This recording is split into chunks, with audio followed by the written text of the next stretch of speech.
We remain steadfast in our commitment in delivering local news that matters.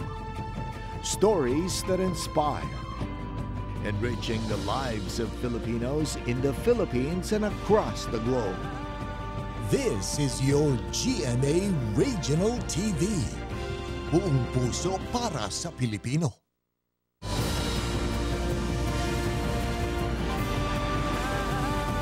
Ito ang GMA Regional TV, One Mindanao.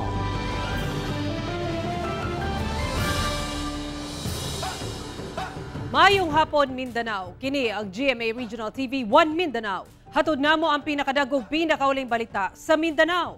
Ako si Sara Hilomen Velasco, live gikan dinhi sa GMA Davao Complex. Cyril Chavez, live gikan dinhi sa GMA Cagayan de Oro Station. Efren Mamak live desde aquí na GMA Zamboanga Station. Usa ang natala nga namatay atol sa pagbaha sa Asuncion sa Davao del Norte. Samtang lakipsab sa apektado sa baha ang pipila ka lugar sa Davao Oriental. Atong sayro ng detalye niini sa live report ni Kent Abrigana nga manukad sa Moncayo, Davao de Oro. Kent?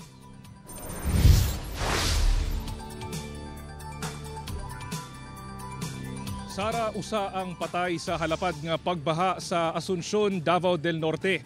Samtang pipila usab ka kabalayan ang gibaha sa Davao Oriental. Sa Davao de Oro, dunay pinasahi nga gihimo ang mga nabahaan.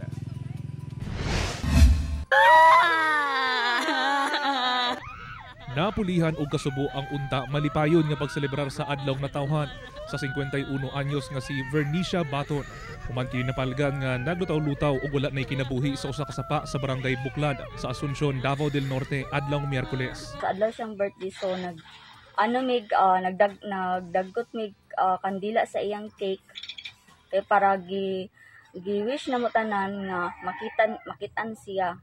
Mo to sir, mga pila ka minuto nanawag ang rescuer na nakita na daw mo mama.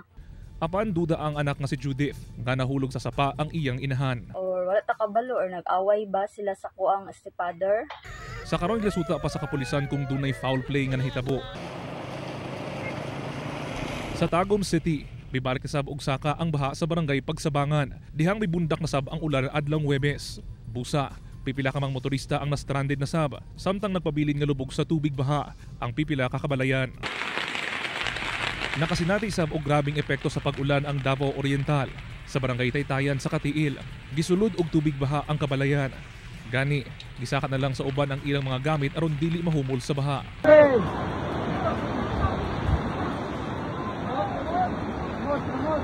Sa Caraga, human nahugmak ang parte sa San Pedro Bridge sa lungsod. Nagbayanihan ang mga residente ug mga personahe sa PDRRMO, Philippine Army ug Coast Guard aron mahatod ang mga hinabang sama sa bugas ngadto sa mga na-isolate nga residente sa Sitio Tubod, Pakahon, Katigod ug Boa. Kapin katos kasako nga bugas ang gitunol ngadto sa mga apektado. Sa Tarragona, luyo sa nagaguros nga tubig baha. Mitabok gihapon kining usa ka teacher sa tabang sa usa ka residente aron maka-attend gihapon sa iyang klase. Hinuon sa Compostela, Davao de Oro, nagpabilin ang pagkamalipayon sa ubang Pinoy nga bisan mibaha na. Sumala sa uploader nga residente sa lugar, wa daw nahimong babag ang baha sa pagsaulog sa iyang silingan o higala sa pista ni Senyor Santo Niño sa Purok 3 Barangay Osmeña. Gani nang imita pa kini sa ilang palitsyon. Paghubas sa baha, igura sa matod pa nga naluto ang ilang litsyong baboy. Sara, sa pinakaulihing tala sa PDRRMO Davao del Norte, moabot na sa kapin 47,000 ka magbanay ang apektado sa grabing pagbaha. Samtang padayon usab ang pagpangapod-apod sa matag LGU sa og mga food packs ngadto sa mga ana sa mga evacuation centers o apil na sab kadtong mga nagpuyo daplin sa kalsada. Sa karon Sara, no, nakasinati kita dinhi og mga patak-patak nga pag-ulan sa Moncayo, Davao de Oro. Maong ginapahimangnuan gayod sa otoridad ang publiko. Ilabi na kadtong mga nagpuyo do sa mga low-lying areas nga mag-igmat gayod sa posibleng landslide o flash flood. Sara. Okay, daghang salamat Kent Abrigana. Ginapangita karon ang usa ka 14 anyos nga lalaki sa Davao del Norte human na missing dihang naligo sa sapa atol sa baha. Samtang miabot na sa kapin 44,000 ka magbanay apektado sa pagbaha sa Davao Region, resulta sa shear line sumala sa Office of Civil Defense 11. Ani report ni Argil Relator.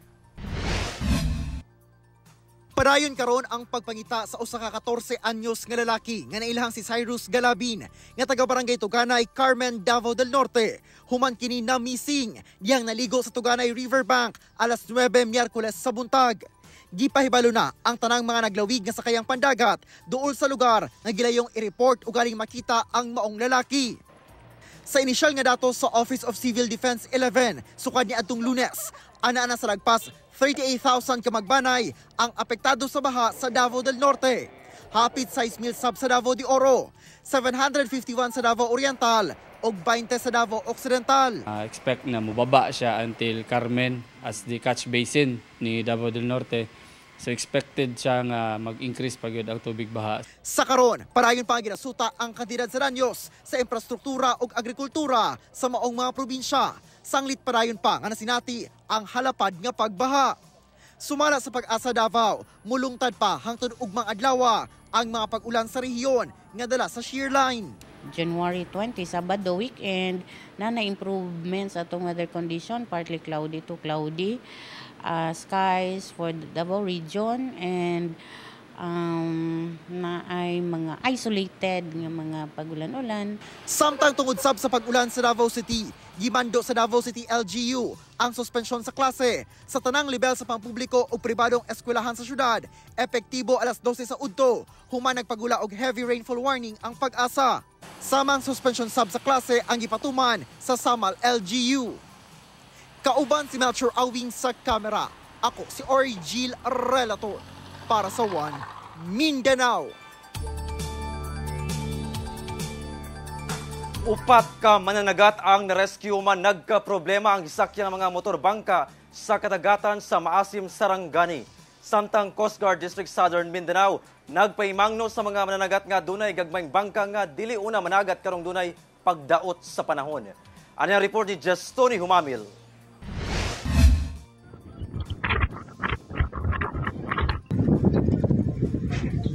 Girescue sa Coast Guard District Southern Mindanao kining duha ka motorbangka nga nagpalutaw-lutaw sa kadagatan sa Maasim, Sarangani pasado alas 6 sa gabi adlong Martes. Kapin duha ka oras matud pa kini nagpalutaw-lutaw humanahot na gas ang makina sa duha ka motorbangka.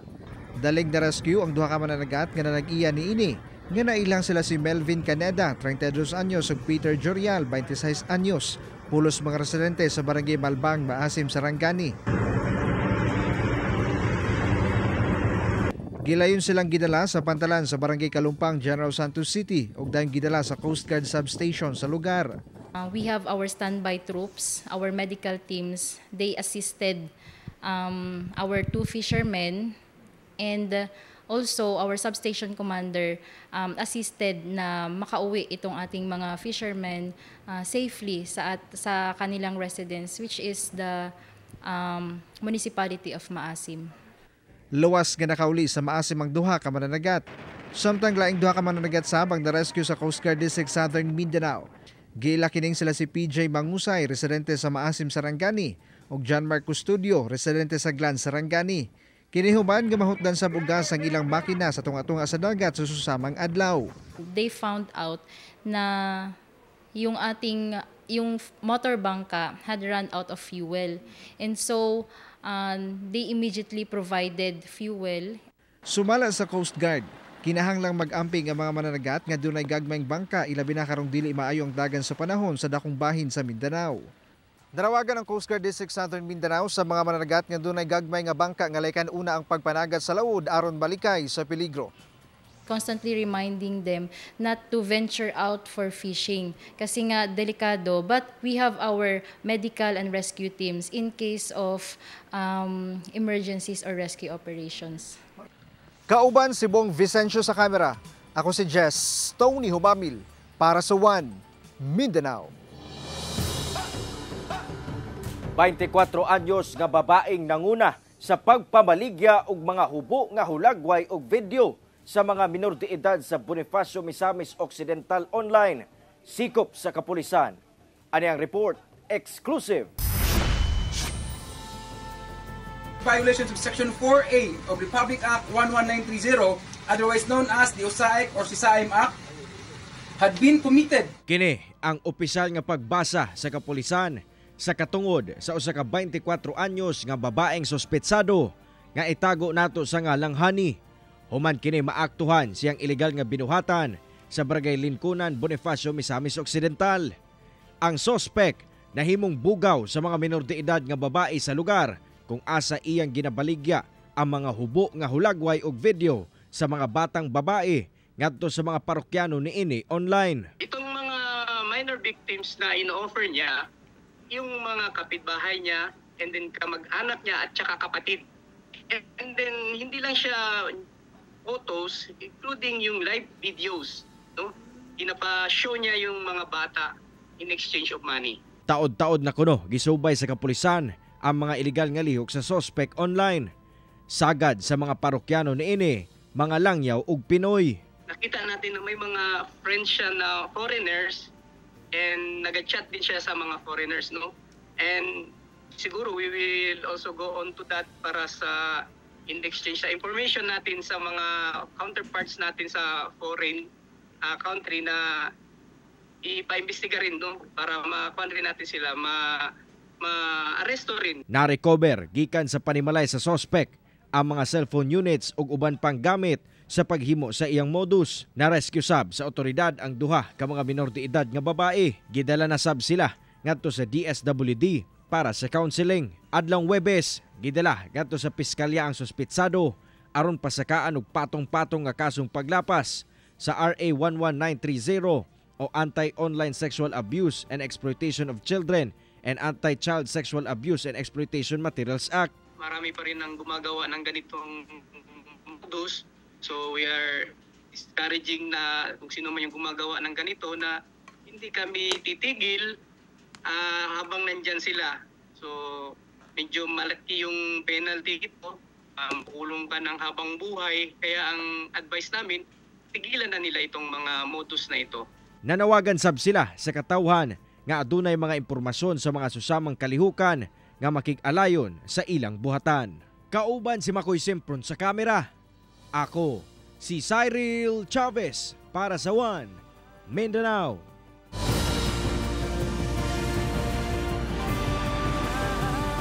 Ito ang GMA Regional TV, One Mindanao.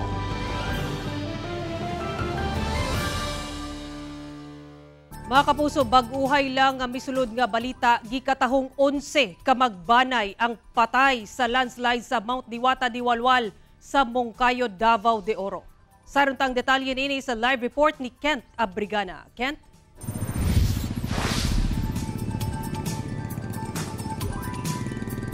Sara, 11 ang patay samtang usa ang kritikal human natabunan ang duha ka balay sa midahiling yuta sa Mount Diwata sa Moncayo, Davao de Oro o Davao de Oro.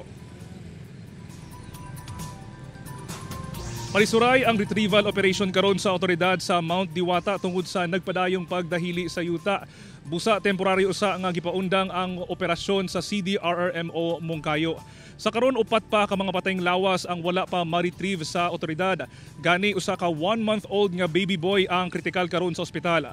Sa karon nagpatuman na og forced evacuation ang LGU Moncayo sa mga residente sa Mount Diwata.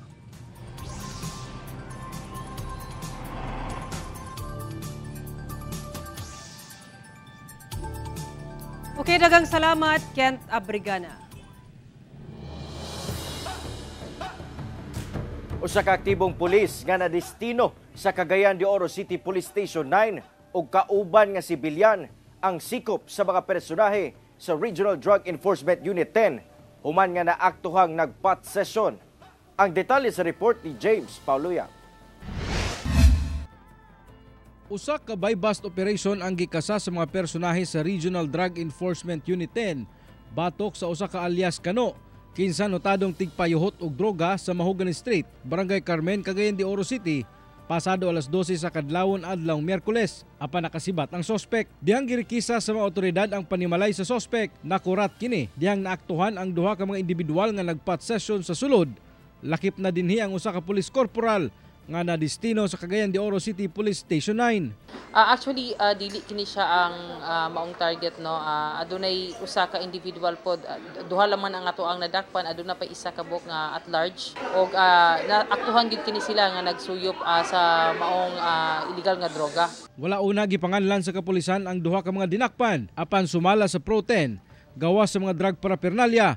Nakuhaan pa kuno og tulo ka mga pakete nga adunay gituuhang shabu ug usa ka pakete nga gituuhang pinauga nga marijuana. Samtang gikumpirma sab sa Cagayan de Oro City Police nga nagpositibo na sa random drug test ang maong pulis niadtong November 22, 2023 apan nagnegatibo kuno kini sa gihimong confirmatory test. Ang pagkasikop ni ining PNP personnel, no, this is also part of our intensified cleanliness policy program nga ato ang gina-implement sa PNP Proten. Sa pagkakaroon, no, giandam na sa ato ang kapulisan sa RDEU 10 ang ipasaka nga kaso for violation of Section 5, Section 11, 12, and 15 for violation of RA 9165 and aduna pod usab kitay gina prepare pod karon for administrative case nga atong i-file pod sa maong PNP personnel. Kauban si Jaybert Pairat sa kamera. Ako si James Paulo Yap para sa One Mindanao. Pipila ka mga residente sa usa ka barangay sa Zamboanga City ang mireklamo na sa daw walay hubas-hubas nga tubig sa ilang kadalanan. Zamboanga City LGU adunay paghimangno sa mga lumulupyo sa maong barangay. Ani ang atong balitang barangay. Dili malikayan sa mga motoristang manglabay nga maumod ang ilang sakyanan matag-agi sa kadalanan sa barangay Santa Barbara, Zamboanga City. Kinigumikan sa tubig nga pipila ka tuig na kunong walay hubas-hubas. Saysay sa mga residente, daghan na daw mga manglabay sa maong lugar ang naaksidente gumikan sab sa kadanlog sa dalan. Madaming nagaano dito, mga estudyante natutumba, nai-slide. Hindi lang yung taga dito yung kawawa, pati yung dumadaan. Minsan po nai-slide po kami dito pag dumadaan kami dito. And ayaw po sana na maayos na po ito kasi mas nahirapan po kami everyday na dumaan dito. Matud sa Zamboanga City LGU nga ang hinungdan sa walay hubas-hubas nga tubig sa maong lugar, mao ang basura nga natanggong sa mga drainage. Pahimangno nini sa katawhan nga manglimpyo og ilabay ang basura sa saktong labayanan. Numas botado ni Dode, especially na mga drainage, kaya mo sa uno kaso ta estangka no, mga drainage. Hinuon matud sa Zamboanga City LGU ang kasamtangang gitukod nga mega drainage sa syudad nga halos 3 ka kilometro ang gitas-on, mamahimong solusyon sa problema sa baha sa maong lugar. Nakatagda kuno kining mahuman karong tuiga. Kauban si Sim Romero sa kamera. Ako si Efren Mamak para sa One Mindanao.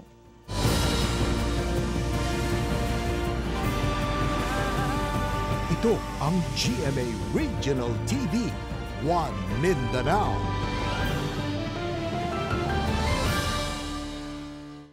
Gipasirada na sa Business Bureau sa Davao City ang usa ka poultry farm sa Barangay Subasta sa Kalinan District nga gitudlong tinubdan sa pagdagsang sa langaw sa maong barangay. Samtang problema sa langaw sa Barangay Biaujanga, gihisgutan na matud pa sa Barangay Council ug tag-iya sa poultry farms. Ani ang report ni Argil Relator. Gipaskila na og closure order sa Davao City Business Bureau ang usa ka poultry farm sa Barangay Subasta, Davao City. Nakalatid sa kamanduan sa pagpasirado ang paglapas niini sa 2017 Revenue Code sa syudad.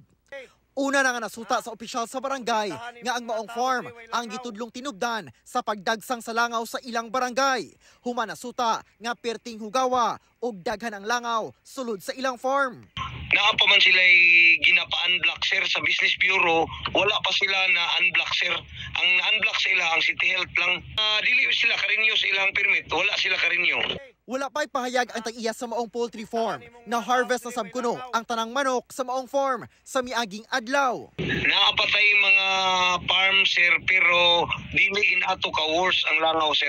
Ilauntang unahon ang health sa mga tao, sir. Kay siyempre wala man misupa ka na, sir, kay negosyo man na unya ikaduha pa maka-earn man og income ang atuang barangay, pero dapat, sir, ang ilang obligasyon as a farm owner ilang ilang tarungon pagdala ilang poultry. Samtang sa kabahin sa nahitabong problema sa langaw sab sa barangay Biao Janga nga nauna na nga na-report sa GMA Regional TV 1 Mindanao. Sumala sa Environmental and Sanitation Division sa City Health Office, nagtagbo na ang barangay officials ug mga nanag-iya og poultry farms. Naay nahitabong dialogue sa barangay council o sa mga poultry farms owners. Tapos naa sila'y agreement nga strict monitoring yun sila. And ipa-comply nila tong pagkuan nila sa katong chemical application para sa katong mga langaw. Dugang sa ahensya, dapat dunay fly control program ang matag poultry farm kung asa kinahanglang dunay pag-apply og chemical kontra langaw nga pagadumalaan sa usa ka pest control operator. Gikan sa pag-issue og sanitary order, 15 ka adlaw ang ginahatag sa Sanitation Division aron ma-comply nga mawala ang langaw kay kung dili posible silang mapasirad-an. Kauban si Matthew Awing sa kamera. Ako si Orgil Relator para sa One Mindanao. 43 anyos nga lalaki sa Malaybalay City, Bukidnon, patay human nga gidunggab. Duha sa tulo ka mga sospek nga menor de edad ana sa kustodiya sa kapulisan. Ani ang report.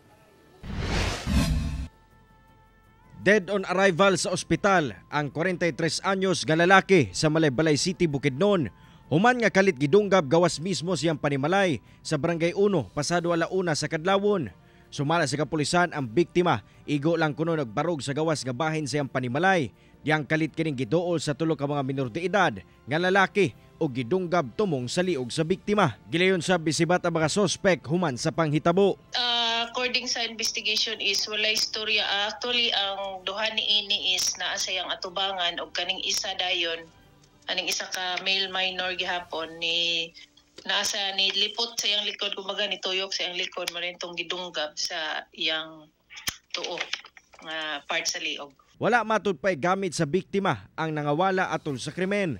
Busa parayon ang pagsuta sa kapulisan sa motibo sa mong pagpanunggab. Hinoon, ana kuno sa ilang kustodiya ang duha ka mga minor de edad ug posibleng mamahimong testigo batok sa sospek nga nakadunggab. Kasong murder ang ginaandam karon sa kapulisan batok sa sospek. Ang ato lang yung untang kuan sa suspect no nga mutahan siya sa iyang kaugalingon kay identified man siya, in fact duha ka witness ang iyang ni tudlo kaniya. Ako si Cyril Chavez para sa One Mindanao. Anaa sa 16 ka magbanay ang apektado. Human nasunog ang 11 ka panimalay sa Labangan, Zamboanga del Sur. Nagdilaab nga kalayo og bagang aso ang milukop sa 11 ka panimalay sa Purok Linglingay, Barangay Tawagan Norte pasado alas 2 Miyerkules sa hapon. Sumala sa kabomberuan, paspas nga mikatag ang kalayo kay gama sa light materials ang sagad sa mga balay. Ana sa 16 ka magbanay sa Arangkana compound ang apektado sa mong sunog. Sa tala sa BFP, miabot sa 1.8 milyon ang danyo sa sunog. Nagpaigayon pa og assessment ang MDRRMO. Samtang ipaabot na sab og tabang pinansyal, lakip bugas og pagkaon ang Labangan LGU. Magpadayon pa ang investigasyon sa kabomberuan sa tinubdan sa sunog. Gikagubdan sa mga residente sa Glan, Sarangani ang usa ka dako nga isda nga ilang nakaplagan sa baybayon sa maong lungsod. Apan nagluya na matud pa ang maong isda dihang ilang nakit-an og dayon sab nga namatay. Ani ang report ni Abby Caballero. Mao kini ang isda nga gikagubtan sa mga residente sa baybayon sa Barangay Lago, Glan, Sarangani. Kini matud pa ang unang higayon nga dunay ingon ato kadako nga isda nga nakaplagan nila sa ilang lugar. Nasayran nga usa kini ka sharp tail mola nga usa ka klase sa mga dagkong bony fish. Naka-report ang mga residente namo diri nga naay nadagsa nga isda nga dako. First time pag yun to, ma'am, na nagdagsa bangka diri nga isda. Apan namatay ang maong isda, pipila ka minuto human kini nakitaan. Nagaluya na gyud siya ma'am nga padulong na siya sa daplin. Niabot gyud siya daplin. Sang giobserbahan pa namo. Then patay naman gyud siya. Daling gipailawom sa necropsy ang maong isda. Dunay nakit-ang samad sa lawas niini. Apan dili matud pa kini ang hinungdan sa kamatayon niini. Yung mga parasite na nasa loob ng kanyang internal organ, yun yung naging sanhi ng kanyang pagkamatay. Samtang anaa karon sa Wildlife Rescue Center ang maong isda aron i-preserve sa Penro. Ako si Abby Caballero para sa One Mindanao. Usa ka pawikan o olive ridley sea turtle ang nakaplagan sa usa ka baybayon sa Dapitan City.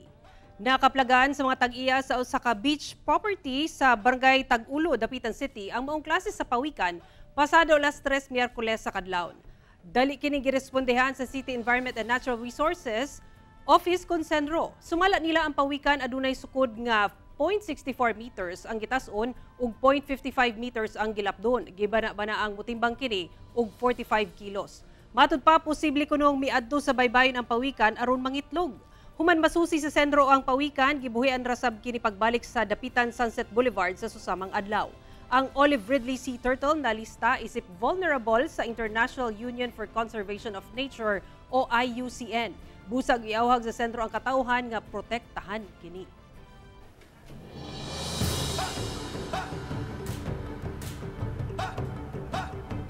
Mao kadto ang mga ulahing balita sa Mindanao karong adlaw. Mamahimo ninyo kining makita pag-usab pinaagi sa pagbisita sa official website sa GMA Regional TV o bisitaha ang among official YouTube channel o i-click ang subscribe button para sa pinakaulahing balita. Muchísimas gracias sa atong mga kapuso sa Mindanao nga nagalantaw kanamo ug sa atong mga kapuso abroad. Padayon lang sa pagtutok sa mga lokal nga balita matag adlaw tungod sa GMA Regional TV Local News Matters. Kami ang GMA Regional TV 1 Mindanao. Tibok pwersa para sa mas dakong misyon ug mas halapad nga pagserbisyo sa nasod.